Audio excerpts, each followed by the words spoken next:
প্ৰিয় দৰ্শক, আজি আমি দেখুৱাব বিচাৰিছোঁ এগৰাকী সফল কাঠফুলা খেতিয়কক। এই উদ্যমী খেতিয়কজনৰ নাম জিতু গগৈ। ঘৰ ধেমাজিৰ চিনাচুক গাঁৱত।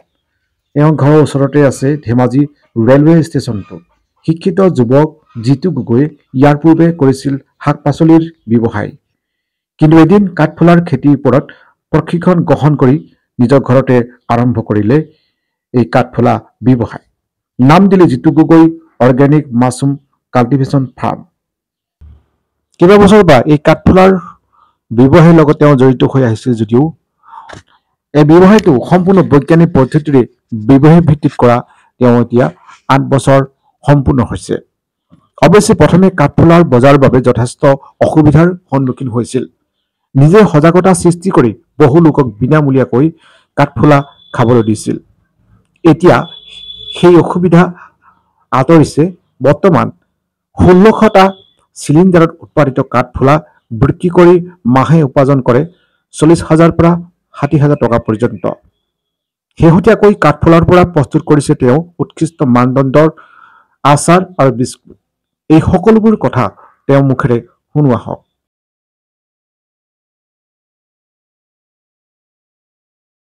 এটা সংস্থাপন হিচাপে মাছৰুম খেতিটো ল'ব পৰাটো 100% গেৰাণ্টি। ময়ো প্ৰথমতে ইমানখিনি পাৱাৰফুলকৈ ক'ব পৰা নাছিলোঁ, যিহেতু আজি মই 3 বছৰ সম্পূৰ্ণ মই মাছৰুমৰ ওপৰত চলিছোঁ বুলি ক'ব লাগিব। মোৰ ইয়াৰ আগতে চব্জি দোকান আছিলে। আজি 6 মাহৰ আগত সম্পূৰ্ণ 6 মাহ চব্জি দোকানসমূহ এৰি দিছোঁ। আজি 6 মাহ সম্পূৰ্ণ আজি ল'ৰা ছোৱালী পঢ়োৱাৰ পৰা ধৰি গোটেইখিনি খৰচ পাতি মই ফাৰ্মখনৰ পৰাই মানে ইনকম কৰিবলৈ মানে সেইটো সুবিধাটো পাইছোঁ। মোৰ নাম জিতু গগৈ, ধেমাজি ৰেল ষ্টেচনৰ সমীপৰ চিনাচুক গাঁও। এইটো মই মাছৰুম খেতি কৰা বৰ্তমান আজিলৈকে 12 বছৰ হৈছে।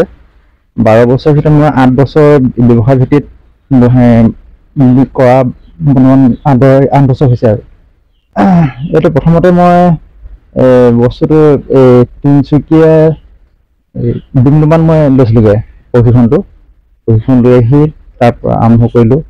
আৰম্ভ কৰি প্ৰথমতে বহুতখিনি সমস্যাৰ সন্মুখীন হৈছিলোঁ, নাজানিছিলোঁ। লাহে লাহে বহুতখিনি ঠেকা খাই আজি অকণমান উন্নতি পথত আগবাঢ়িছোঁ বুলি ভাবিছোঁ নিজকে। এতিয়া বৰ্তমান মোৰ ফাৰ্মত এতিয়া কৰ্মচাৰী ৰখা হয় মাজে মাজে, এনেকৈ নি আগবাঢ়ি গৈ আছোঁ। বৰ্তমান মোৰ চিলিণ্ডাৰ 1600 আছে। 1600 চিলিণ্ডাৰ মানে নতুন পুৰণা মিলাই।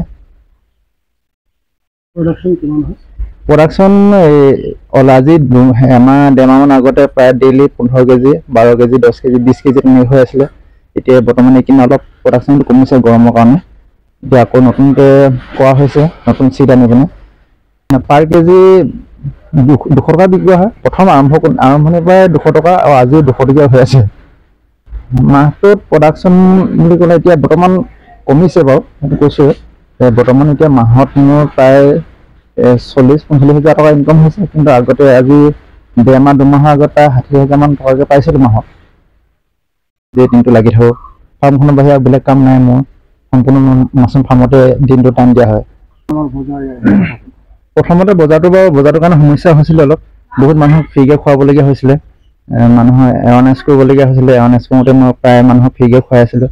এতিয়া বৰ্তমান আপোনালোকৰ মাধ্যমৰ জৰিয়তে বহুত মানুহে চিনি পোৱা হৈছে।